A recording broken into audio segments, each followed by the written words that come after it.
स्वागत है आप सभी का हमारे YouTube चैनल में। वेलकम है आप सभी का हमारे YouTube चैनल में। कर्मचारियों पेंशन्स और फैमिली पेंशन्स के लिए आप सभी को पता है कि 8वें वेतन आयोग की मंजूरी दे दी गई है, उसके गठन की मंजूरी दे दी गई है।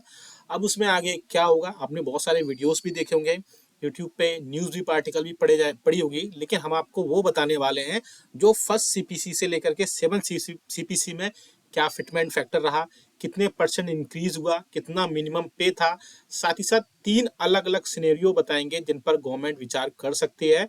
ये सब एक्सपेक्टेड होंगे, हालांकि जो मीडिया अलग अलग मीडिया आप देख सकती है, 3 अलग अलग सिनेरियो हमने सामने लिए हैं कि क्या क्या 8 सीपीसी में मिनिमम पे सिनेरियो हो सकते हैं, उन पर भी हम बात करेंगे। जिसमें पहला सिनेरियो हो सकता है कि आपका फिटमेंट फैक्टर 2.28 रखा जाए। दूसरा आपका हो सकता है कि फिटमेंट फैक्टर आपका 3 के आसपास रखा जाए। तीसरा हो सकता है कि आपका 7 सीपीसी की तरह ही आपका फिटमेंट फैक्टर 2.57 रखा जाए। और साथ ही साथ इन तीनों सिनेरियो में से कौन सा ज़्यादा जो है क्रूशियल रोल रहेगा, उसका भी बात करेंगे। साथ ही साथ हम बात करेंगे यहाँ पर कि कितना फिट, और एक ये चार्ट भी आप सामने देख पा रहे हैं स्क्रीन पर। इस चार्ट में हम आपको बताएंगे कि इस चार्ट के हिसाब से आपकी कितनी बेसिक रहेगी और कितनी बेसिक के हिसाब से आपका 7 सीपीसी में जिस हिसाब से बेसिक है आपकी, उस हिसाब से आपकी 8 सीपीसी में कितनी बेसिक रहने वाली है। थोड़ा डिटेल में वीडियो बताएंगे। साथ ही साथ इसके अलावा आपको और भी जो अदर खबरें हैं आपकी बढ़ोतरी, पेंशन में बढ़ोतरी को लेकर के, उन पर भी हम यहाँ पर बात करने वाले हैं। इसलिए इस वीडियो को पूरा लास्ट तक देखिएगा। और अगर चैनल पर पहली बार आए तो चैनल को फ्री में सब्सक्राइब जरूर कर लीजिएगा। सब्सक्राइब के ब्लैक बटन को प्रेस करके साथ ही साथ आप हमारी वीडियोस की लेटेस्ट इन्फॉर्मेशन के लिए घंटे के निशान को यानी बेल आइकन को प्रेस करना बिल्कुल मत भूलिएगा। तभी आपके पास हमारी वीडियोस की जो लेटेस्ट इन्फॉर्मेशन है वो आप तक पहुंच पाएगी और आप हमारे वीडियोस को इसी तरीके से आगे भी कंटिन्यू वॉच कर पाएंगे। इसके अलावा हम आपको हमारे चैनल के रिकॉर्डिंग एक और इन्फॉर्मेशन जल्दी से दे देते हैं।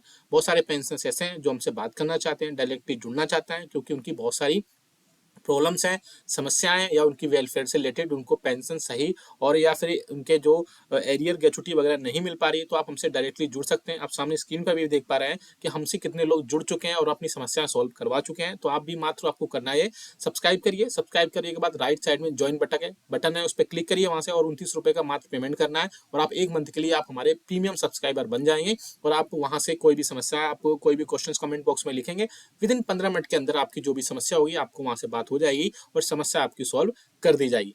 चलिए सीधा लेके चलते हैं, सारे पे कमीशन पर कंपैरिजन कर सकते हैं और सारी हम 3 सिनेरियो दिखाएंगे। साथ ही साथ लास्ट में हम आपको चार्ट बताएंगे कि 7 सीपीसी में अगर आपकी इतनी पेंशन है, इतनी सैलरी है, तो 8 सीपीसी में कितनी हो सकती है। तो सामने आप स्क्रीन पर भी देख पा रहे हैं।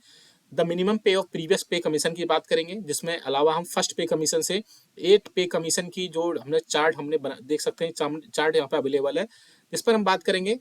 पहला जल्दी से बात करेंगे क्योंकि हम डायरेक्ट 8 पर नहीं आ सकते, क्योंकि थोड़ा सा हम देखेंगे फिटमेंट फैक्टर क्या रहा, कितना परसेंट इंक्रीज हुआ है, क्या मिनिमम पे था, ये सारी चीजों पर यहाँ पर हम बात करेंगे। फर्स्ट सीपीसी 1946 से 1947 के बीच में आया। फिटमेंट फैक्टर उस टाइम नहीं काम करता, इंक्रीज भी नहीं था, पहला था तो 55 रुपए था मिनिमम पे। सेकंड आया, आप देख सकते हैं, जिसमें इंक्रीज टोटल मिला 14.2% का, और 80 रुपीज इसमें मिनिमम पे रखी गई। थर्ड सीपीसी आया जिसमें 20.6% का इसमें हाइक मिला और बेसिक पे 196 रुपये रखी गई। फोर्थ सीपीसी 27.6% रखा गया, जिसमें बेसिक पे 750 रुपये रखी गई। फिफ्थ सीपीसी आया 94 से 97 के बीच में, ये काफी ज्यादा इसमें हाइक मिला था और काफी समय के लिए, कम समय के लिए आया था, यानी 3 साल में इसमें काफी ज्यादा बढ़ोतरी देखने को मिल गई थी। और 31% यहाँ पर इंक्रीज हुआ था, जिसमें 2550 रुपए यहाँ पर बेसिक पे के रूप में यहाँ पर दिए गए थे। 6 सीपीसी की बात करें, यहाँ से फिटमेंट फैक्टर लागू किया गया था और जो बेसिक थी आपकी उसमें 1.86 का मल्टीप्लाई कर दिया गया था, जिसमें सबसे ज्यादा हाइक की गई थी 54% की, और आपका 2550 से मिनिमम जो बेसिक था उसमें 7000 रुपए की बढ़ोतरी हो गई थी। अब बात करते हैं 7 सीपीसी, जो 2014 से 16 के बीच में आया, और इसमें तो आप देख सकते हो 2026 तक जो प्रभावी भी रहेगा। और इसके अलावा इसमें जो फिटमेंट फैक्टर था वो 2.57 था। इसमें परसेंटेज ऑफ इंक्रीज थी 14.29%, यानी 14% के आसपास इसमें बेसिक पे मिला था, और बेसिक आपके 18,000 रुपए की गई थी। अब हम बात करते हैं अगर 8 सीपीसी की, जो एंटीसिपेटेड वैल्यूज है वो 2.28 मानी जा रही है, जिसमें 34.1% का आपका इंक्रीज देखने को मिल सकता है, और बेसिक आपकी 41,000 हो सकती है। मैंने यहाँ पे बात की कि यहाँ पर 94 से 97 के, ये ईयर के बीच था, यहाँ पर 94 से 97 के बीच था इसमें, और जो ईयर था वो 10 साल के बीच में ही वहां पर पे कमीशन बनाया गया था। अब आप देख सकते हैं कि अब इसके अलावा हम यहाँ पर 3 अलग-अलग सिनेरियोज़ की बात करेंगे, क्या अलग-अलग सिनेरियोज़ हो सकते हैं, उसके अलावा बाद हम आपको चार्ट दिखाएँगे, उस चार्ट में आपकी सारी चीज़ें क्लियर होंगी। आप देख सकते हैं पहला जो सिनेरियो हो सकता है, जो आपकी करंट इन्फ्लेशन रेट्स है, कंज्यूमर प्राइस इंडेक्स का है, उसके बेसिस पर अगर हम 8 सीपीसी की बात करें तो आपका जो फिटमेंट फैक्टर है वो 2.28 रहने की सबसे ज़्यादा पॉसिबिलिटीज़ यहाँ पर मानी जा रही है, जिसकी हिसाब से आपकी मिनिमम बेसिक पे जो 18,000 रुपये थी 7 सीपीसी में वो 41,000 रुपये तक हो सकती है और यहाँ पर फिटमेंट फैक्टर 2.28 हो सकता है। या फिर सेकंड सिनेरियो की बात करें, मिनिमम पे यूजिंग जो पहले पे कमीशन थे या फिटमेंट फैक्टर्स थे उनके बेसिस पर हम बात करें और प्रीवियस पे कमीशन के हिसाब से यहाँ पर बात करें तो फिटमेंट फैक्टर 3 भी हो सकता है, जिसके हिसाब से 8वें वेतन आयोग में मिनिमम आपकी बेसिक 54,000 रुपये हो सकती है, जिसके चांसेस ना के बराबर है, लेकिन फिर भी यहाँ पर जो बात की जा रही है उसकी हम यहाँ पर बात करेंगे। तीसरा सिनेरियो है 7 सीपीसी में फिटमेंट फैक्टर जो 7 सीपीसी के तरह ही 2.57 रखा जाए और उसी को अप्लाई करने के बाद 8 सीपीसी में जो मिनिमम पे बनेगी वो 46,300 रुपये बन सकती है। इसके अलावा जो अदर अलाउंसेस होंगे वो तो आपके टीए डीए एचआरए और बाकी जो अलाउंसेस मिलते हैं वो तो आपको ऐसे के ऐसे मिलेंगे। अब बात करते हैं इसके अलावा कि सबसे ज़्यादा चांस जो है वो पहले वाले सिनेरियो की है, यानी 2.28 के सिनेरियो की सबसे ज़्यादा है। अब वही चार्ट हम लेके आए, अब चार्ट देखेंगे जिसमें मिनिमम बेसिक के हिसाब से आपको कितनी फिटमेंट फैक्टर 2.28 के हिसाब से एक प्रोजेक्टेड है, कम ज़्यादा इसमें हो सकता है, वो देखने वाली बात होगी। अभी ये सब जितने भी हैं सब एक्सपेक्टेड ही बता रहे हैं, इस पर कम ज़्यादा बढ़ोतरी आगे उसमें डिपेंड करेगी। बात करते हैं पहले लेवल की, लेवल 1 में अगर आप हमने देख सकते हैं level 1, level 2, level 3, level 4, level 5 तक के लेके आए। अगर आप चाहते हैं और भी ज़्यादा लेवल्स के लेके आए या पेंशनर्स के लिए भी लेके आए, उनके भी हम कमेंट बॉक्स में यस लिखिएगा और आप अपनी राय जरूर बताइएगा कि आपके हिसाब से कितना फिटमेंट फैक्टर हो सकता है। लेवल 1 की बात करें, अगर आपका लेवल 1 18,000 रुपये है तो 8 सीपीसी में 41,000 पहुंच सकता है, फिटमेंट फैक्टर 2.28 अगर हुआ तो। अगर वहीं बात करें हम 7 सीपीसी में ही लेवल 1 में आपको दे सकते हैं, अगर आपका बेसिक 18,500 हुआ तो 42,000 रुपये तक पहुंच सकते हैं। लेवल 1 में ही 19,800 हुआ आपका बेसिक तो 43,400 रुपीज़ हो सकती है। अगर आपका लेवल 4 में 19,700 हुआ तो आप 44,700 रुपये के आसपास हो सकते हैं। वहीं लेवल 5 की बात कर, लेवल 1 में अगर आपका बेसिक 20,300 है तो आप 46,100 रुपये हो सकते हैं। ऐसे लेवल 1 में आप देख सकते हैं, आपका जो भी है यहाँ पर स्क्रीनशॉट ले सकते हैं या फिर आप कमेंट बॉक्स में इस चार्ट को आप डाउनलोड भी कर पाएंगे। कमेंट बॉक्स में आप अगर यस लिख देंगे। अगर आपका बेसिक देख सकते हैं 7 सीपीसी में लेवल 2 में 19,900 था तो 45,000 आप देख सकते हैं, इसमें 45,400 रुपये के आसपास आपका बेसिक पे हो सकता है।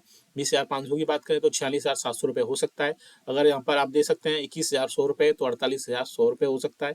21,700 है तो 49,500 हो सकता है। वहीं 22,400 है तो 51,100 रुपये आपका बेसिक पे हो सकता है। लेवल 3 की बात करें, अगर 7 सीपीसी में आपका बेसिक 21,700 है तो आपको 49,500 बेसिक हो सकता है। वहीं बात करें 22,400, अगर आपका लेवल 3 में 2.28 के हिसाब से 51,100 रुपये हो सकता है। 23,100 है तो 52,700 हो सकता है। 23,800 है तो 54,300 हो सकता है। 24,500 है तो 55,900 हो सकता है। वहीं 25,200 है तो 57,500 आपका बेसिक पे हो सकता है। लेवल 4 की बात करें 2400 की, अगर आपकी बेसिक 25,500 है तो 58,100 हो सकता है। 26,300 है तो 60,000 हो सकता है। 27,100 है तो 61,800 हो सकता है। 27,900 है तो 63,300 हो सकता है। 28,700 है तो 65,400 हो सकता है। वहीं 29,600 है तो 67,500 हो सकता है। 30,500 है तो 69,500 रुपये हो सकता है। वहीं लेवल 5 की अगर हम बात करें तो 7 सीपीसी में अगर आपको 29,200 है तो 66,600 हो सकता है। 30,100 है 68,600 हो सकता है। 31,000 है तो 70,700 हो सकता है। 31,900 है तो 72,700 हो सकता है और 32,900 है तो 75,000 बेसिक रहने के अनुमान यहाँ पर है।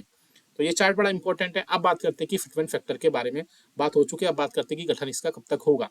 तो मैं आपको बता दूं, एक कमेटी बनाई जाएगी जिसमें एक प्रिंसिपल होंगे, उसमें चीफ और उसके अलावा 2-3 मेंबर्स या फिर 4 मेंबर्स हो सकते हैं या 3 या 5 पीपल की वहाँ पर एक कमेटी बनाई जा सकती है जो अपने रिकमेंडेशंस गवर्नमेंट को भेजेगी।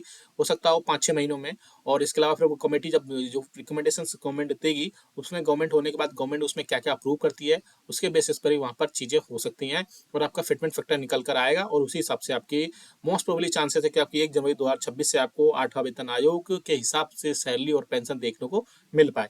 आपकी क्या राय है इसमें हमें कमेंट करके जरूर बताएगा और आपके हिसाब से हमें बताएगा कि कितना फिटमेंट फैक्टर हो सकता है या फिर कितनी आपकी बेसिक पे या बेसिक सैलरी रखी जानी चाहिए जिससे आपकी सारी जरूरतें या इन्फ्लेशन के हिसाब से, महंगाई के हिसाब से सारी चीज़ें इजीली वहाँ से कंप्लीट हो पाए। ये वीडियो अच्छा लगा तो लाइक करेगा, शेयर सभी के साथ करेगा। ऐसी न्यूज़ इन्फॉर्मेशन अपडेट्स के लिए चैनल को भी सब्सक्राइब कर लेगा। मिलते हैं आपको नेक्स्ट वीडियो में। Thank you so much.